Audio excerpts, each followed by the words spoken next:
Hello students, हम आज के टॉपिक में पढ़ेंगे स्टोक्योमेट्री एंड स्टोक्योमेट्रिक कैलकुलेशंस। ठीक है ना, मोल के बाद में आता है। जो मेरा टॉपिक है बेटा वो है stoichiometry stoichiometry and it's calculation और इसमें मुझे क्या चाहिए, एक बैलेंस्ड केमिकल इक्वेशन चाहिए। जैसे मैं कोई एग्जांपल लेता हूँ और इसके अंदर भी एग्जांपल, इसमें भी मैं सबसे पहले मोल मोल रिलेशनशिप करूँगा आपको। मोल मोल एनालिसिस या रिलेशनशिप क्या होता है, और इससे बहुत ही अच्छी अच्छी जो प्रॉब्लम्स है ना रिलेशनशिप, वो मेरी क्या होती है, सोल्व हो जाती है। जैसे सुनो, यहाँ पे लिखा मैंने कोई इक्वेशन लिखी है, जैसे ये लिख दिया मैंने KClO3, इसका नाम होता है पोटासियम क्लोरेट। अगर मैंने इसको कर दिया है हीट, तो यहाँ पे क्या बना, KCl+O। सबसे पहले स्टोक्योमेट्रिक कोफिशिएंट के लिए, स्टोक्योमेट्रिक कैलकुलेशंस के लिए इक्वेशन को बैलेंस करना बहुत जरूरी है। तो सबसे पहले हमने इसको क्या किया, बैलेंस। तो ये हो गया मेरा 2, इसके सामने लगाया मैंने 2, इसके सामने लगाया मैंने 3। तो सबसे पहले मुझे ये बताना है कि ये मेरे पास जो 2 है, ये मेरे पास 2 है, ये मेरे पास 3 है, सभी को स्टोक्योमेट्रिक कोफिशिएंट कहते हैं। स्टोक्योमेट्रिक कोफिशिएंट इनका क्या नाम दिया गया है, और इनके आधार पे हम क्या करते हैं, कैलकुलेशन करते हैं। और इन सभी की मोल मोल रिलेशनशिप के बारे में मैं आपको बताता हूँ किस तरीके से हमें ये मोल मोल रिलेशनशिप बताना है। इसका एक छोटा सा कॉन्सेप्ट है। देखो यहाँ पे अगर मैं number of mole of KClO3 करूँ, इसी को डिवाइड करूँ स्टोक्योमेट्री से, तो ये बराबर होगा number of moles of KCl divided by stoichiometry number of moles of O2 divided by stoichiometry. Clear. दूसरी बात, अगर मेरे पास ये रिएक्शन है, इसमें सपोज करो इसका मास दिया हुआ है, ठीक है ना। और ये सवाल भी कई तरीके से मैं आपको बताऊंगा। एक छोटा सा सवाल लेकर के मैं आपको बताता हूँ। सबसे पहले लिख रहा हूँ मैं केस फर्स्ट, और केस फर्स्ट में भी लिख देता हूँ मैं सिंगल रिएक्टेंट। कि मेरे पास अगर कोई सिंगल रिएक्टेंट हो और उनमें से किसी एक की कैलकुलेशन अगर लिखी, मतलब एक की इंफॉर्मेशन दी हुई हो, तो मैं किस तरीके से क्या करूँगा, सवाल करूँगा। तो जैसे मैं आप लोगों को एक छोटा सा सवाल बोलता हूँ और उस सवाल के जरिए हम ये चीज़ें देख पाएंगे। तो सबसे पहले आप क्या कर लो, एक छोटा सा सवाल लिख लो रिएक्शन मेरी यही रहेगी, ठीक है ना। या फिर लिख लो calculate the weight of KCl and O2। Calculate the weight of KCl and O2 when 367.5 gram KClO3 is heated। मैंने यही इसी एक सवाल बोल दिया है कि जब मैं KClO3 के 367.5 ग्राम को हीट करता हूं, तो मेरा इनका वेट कितना होगा, ये मेरा सवाल है।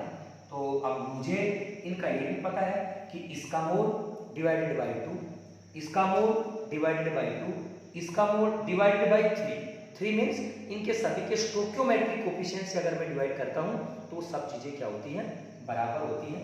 तो देखो इसमें अभी मुझे क्या होता है कि इनमें से मुझे एक वो भी दे रखी है, एक इंफॉर्मेशन भी दे रखी है। तो इंफॉर्मेशन यहाँ पर मेरे पास जो इंफॉर्मेशन है वो क्या है कि 367.5 ग्राम इसका मुझे हीट करना है। इनका मास पूछा है। सबसे पहला काम है कि केवल एक ही इंफॉर्मेशन दी हुई हो। एक ही इंफॉर्मेशन वाले सवाल बहुत ही सिंपल है। अगर आगे भी मैं सेकंड केस में करवाऊंगा जिसमें 2 रिएक्टेंट होंगे जिनमें किसी एक की इंफॉर्मेशन दी हुई होगी, और मैं थर्ड केस ही करवाऊंगा जिसमें मेरे 2 या 2 से अधिक रिएक्टेंट हैं लेकिन उनके अंदर 2 की इंफॉर्मेशन दी हुई होगी। तो मुझे वो सवाल अच्छे लेवल के सवाल बन जाते हैं जिनमें मुझे लिमिटिंग रिएजेंट के बारे में आप लोगों को बताना पड़ेगा, लिमिटिंग रिएजेंट निकाल करके सवाल निकाल पाऊंगा। लेकिन यहाँ पे बहुत ही सिंपल सवाल है, इसमें मैंने केवल एक ही चीज दी है। क्या दी है? एक की इंफॉर्मेशन दी है, इसका मास दिया है। तो सबसे पहले मैं क्या number of moles of KClO3 निकालूं। बिल्कुल, कैसे निकालूंगा? Given weight upon molecular weight. KClO3 का मोलिकुलर वेट कितना होगा? 39, और इसका कितना होता है? 35.5, कितना हो गया? 74.5, कितना जोड़ दिया मैंने? 48, कितना हो गया? 82 प्लस 40 कितना हो गया? 122, 2.5, ये कितने पे कट जाएगा हमारा? 3 पे। इसका मोल कितना आ गया मेरे पास? 3 आ गया। ठीक है ना? अब देखो मैं इसमें क्या करूंगा, 3 इसका मोल है, इसका मोल है, डिवाइडेड बाई स्टोइकियोमेट्रिक 2, किसके बराबर है? इसके मोल। इसका मोल कितना है मुझे नहीं पता, तो यहाँ पे लिख देता हूँ mole of KCl divided by 2। क्या मैं यहाँ पे number of moles of KCl निकाल सकता हूँ? इस 2 को ले जाऊंगा तो क्या हो जाएगा? 3/2 इंटू 2 कट गया, मेरे पास कितना आ गया? 3 मोल। क्या बेटा मैं वेट निकाल सकता हूँ? वेट ऑफ KCl क्या हुआ मेरा? 3 mole into molecular weight. KCl का मोलिकुलर वेट मैं क्या करूंगा? तो KCl का मोलिकुलर वेट कितना आ जाएगा? 74.5, जो भी गुना करेंगे मेरा क्या आ जाएगा? आंसर। अगर मुझे O2 का निकालना है, देखो तो O2 का मैं यहाँ पे निकाल देता हूँ यहीं पे कि नंबर ऑफ क्या KClO3 divided by 2 is equal to number of moles of O2 divided by 3। इसका मोल तो कितना आया? पहले निकाला 3 मोल आया है, 3/2 is equal to number of moles of O2 divided by 3। तो मेरे पास नंबर ऑफ मोल्स किसका आ जाएगा? O2 का आ जाएगा, कितना हो जाएगा? 9/2। अगर मुझे वेट ऑफ O2 निकालना है तो वो लोग कितना हो जाएगा? 9/2 इंटू 16 दूनी 32 हो जाएगा, ये कितना हो जाएगा? 144 ग्राम आंसर। तो ये बहुत छोटे छोटे कैलकुलेशन से हमारे जो सवाल हैं ये हो जाते हैं, और जरूरी नहीं है कि यहाँ पे मास दिया हुआ है, हो सकता है यहाँ पे इसका मोल भी दिया हो, इसका मोल पूछ लिया हो, इसका मास दिया हुआ हो, इसका मोल पूछ लिया हो, इसका मास दिया हुआ हो, इसका मोल पूछ लिया हो। अगर मेरे पास इस तरीके के रिएक्शन हैं और वो बैलेंस्ड केमिकल इक्वेशन है तो उनके अंदर अगर किसी एक की इंफॉर्मेशन दी हुई है तो हम दूसरे का मास और दूसरे का क्या निकाल सकते हैं? मोल निकाल सकते हैं।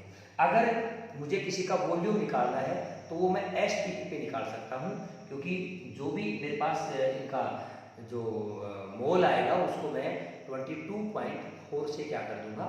मल्टीप्लाई कर दूंगा, तो उनका क्या हो जाएगा? वॉल्यूम हो जाएगा। एक छोटा सा क्वेश्चन आप और लिख लो, calculate volume of CO2 gas.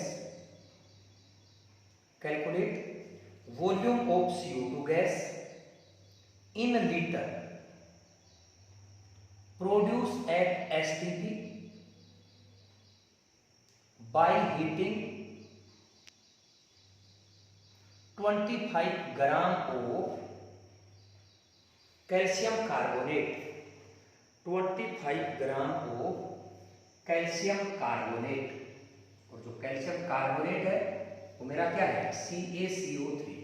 कुछ नहीं करनी, सबसे पहले CaCO3 को हीट करना है, ठीक है ना? हीट करते ही कैल्शियम ऑक्साइड प्लस CO2 बनेगा, इसका मुझे वॉल्यूम कैलकुलेट करना है।